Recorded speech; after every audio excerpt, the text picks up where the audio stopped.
اگر کسی ملک میں فیکٹریز ہی بہت کم ہوں اور زیادہ تر لوگ کسان ہوں تو کیا کارل مارکس کا ورکرز ریولیوشن وہاں سکسیسفل ہو سکتا ہے؟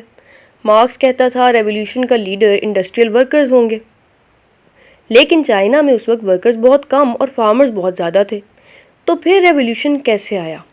اسی سوال کا جواب دیا ماؤ زیڈونگ نے۔ ماؤ 1893 میں چائنا کی پروونس ہنان میں پیدا ہوا۔ وہ ٹیچر بھی رہا، رائٹر بھی، اور بعد میں چائنیز کمیونسٹ پارٹی کا سب سے اہم لیڈر بنا۔ اس نے مارکسزم کو کاپی نہیں کیا، بلکہ اسے چائنا کے سوشل اور اکنامک کنڈیشنز کے مطابق بدلا۔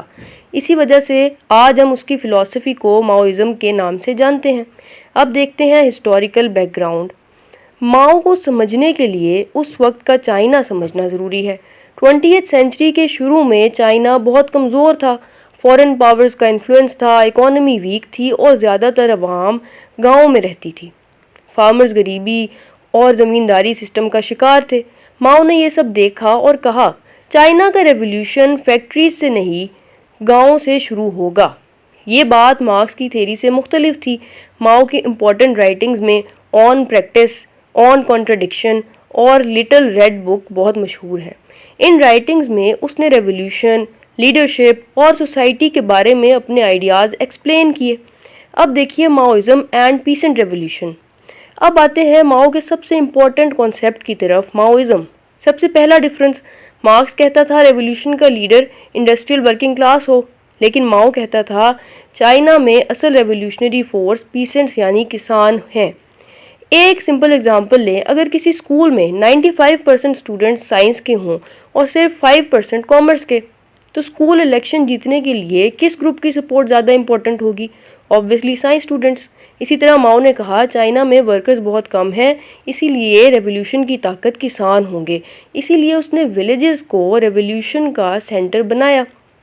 ماؤ کا دوسرا امپورٹنٹ آئیڈیا تھا ماس لائن۔ اس کا مطلب تھا لیڈر صرف آرڈرز نہ دے بلکہ عوام کے پاس جائے، ان کی پرابلم سمجھے اور پھر ان کی ضرورت کے مطابق پالیسیز بنائے۔ یعنی لیڈرشپ اور پبلک کے درمیان اسٹرانگ کنیکشن ہونا چاہیے۔ لیکن اب سوال یہ ہے ماؤ نے پاور حاصل کرنے کے بعد چائنا کو کیسے بدلنے کی کوشش کی، اور اس کے فیمس کیمپینز گریٹ لیپ فارورڈ اور کلچرل ریولیوشن کیوں اتنے کنٹروورشل بنے؟ اب تک ہم نے دیکھا کہ ماؤ نے پیسنٹس کو ریولیوشن کی مین فورس بنایا، لیکن اب سوال یہ ہے پاور ملنے کے بعد اس نے چائنا کو کیسے بدلنے کی کوشش کی؟ ماؤ کا پہلا بہت ایمبیشیس پروگرام تھا دا گریٹ لیپ فارورڈ 1958۔ اس کا مقصد تھا چائنا کو بہت کم وقت میں ایک انڈسٹریل اور اکنامکلی پاورفل کنٹری بنانا۔ ماؤ نے ولیجز کو آرگنائز کیا، کمیونز بنائے اور لوگوں کو ایگریکلچر کے ساتھ ساتھ اسمال انڈسٹریز میں بھی کام کرنے کے لیے انکریج کیا۔ لیکن پلاننگ اور امپلیمنٹیشن میں بہت پرابلمز آئیں، ایگریکلچرل پروڈکشن کم ہو گئی، فوڈ شارٹیجز پیدا ہوئیں اور ملینز آف پیپل کو سخت مشکلات کا سامنا کرنا پڑا۔ اس کے بعد ماؤ نے ایک اور کیمپین شروع کی، دا کلچرل ریولیوشن 1966۔ اس کا کہنا تھا کہ کمیونسٹ ریولیوشن کو بچانے کے لیے پرانی سوچ، پرانی ٹریڈیشنز اور ان لوگوں کو چیلنج کرنا ضروری ہے جو ریولیوشن کے مقاصد سے دور ہو چکے ہیں۔ لیکن یہ موومنٹ بہت ایکسٹریم ہو گیا، اسکولز اور یونیورسٹیز متاثر ہوئے، کئی انٹلیکچوئلز کو ٹارگٹ کیا گیا اور سوسائٹی میں بہت انسٹیبلٹی پیدا ہوئی۔ یعنی ماؤ کے ریفارمز نے چائنا کو بدلا ضرور، لیکن ان کے نتیجوں پر آج بھی ہسٹورینز کے درمیان بہت ڈیبیٹ ہوتی ہے۔ اب کنٹریبیوشنز دیکھتے ہیں۔ سب سے پہلا، اس نے چائنیز ریولیوشن کو سکسیسفل لیڈرشپ دی اور 1949 میں پیپلز ریپبلک آف چائنا کے قیام میں سینٹرل رول ادا کیا۔ دوسرا، اس نے مارکسزم کو چائنیز کنڈیشنز کے مطابق اڈیپٹ کیا۔ تیسرا، اس نے پیسنٹس کو پولیٹیکل پروسیس کا سینٹرل حصہ بنایا، لیکن کرٹیسزم بھی ہوا۔ کرٹکس کہتے ہیں کہ گریٹ لیپ فارورڈ اور کلچرل ریولیوشن کی پالیسیز کی وجہ سے بہت بڑی اکنامک اور سوشل پرابلم پیدا ہوئیں اور پولیٹیکل اپوزیشن کے لیے بہت کم جگہ چھوڑی گئی۔ اب لینن اور ماؤ کا ڈفرنس دیکھیے۔ لینن کے نزدیک ریولیوشن کی لیڈرشپ وین گارڈ پارٹی کرتی ہے، جبکہ ماؤ کے نزدیک پیسنٹس اور ماسز ریولیوشن کی اصل طاقت ہیں۔ اب ماڈرن ریلیونس دیکھتے ہیں۔ سوال یہ ہے کیا ماؤ زیڈونگ آج بھی ریلیونٹ ہے؟ جواب ہے ہسٹری اور پولیٹیکل سائنس کے اسٹوڈنٹس کے لیے جی ہاں۔